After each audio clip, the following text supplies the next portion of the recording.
একসময় পৃথিবীতে ছিল এক অসাধারণ শক্তিশালী নায়ক। তার রাগ মানেই ধ্বংস, তার শক্তি মানেই পাহাড় ভেঙে। একদিন হঠাৎ হাল্ক এক মেয়ের সাথে দেখা করলো। মেয়েটি ছিল শুরু হলো তথ্যেই, আর কিছুদিনে তা পরিণত হলো। অবশেষে সেই দিন এলো, হাল্ক বিয়ে করলো। পৃথিবীর মানুষ ভাবল।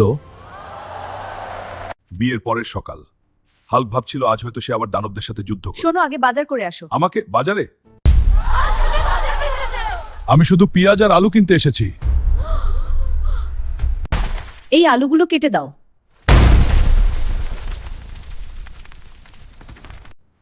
Hulk smash! একটা জিনিসও ভাঙলে আজকে খাবার পাবে না। রাতে দেখা গেল এক অদ্ভুত দৃশ্য। পৃথিবীর সবচেয়ে শক্তিশালী নায়ক রান্নাঘরে দাঁড়িয়ে বাসন মাজছে।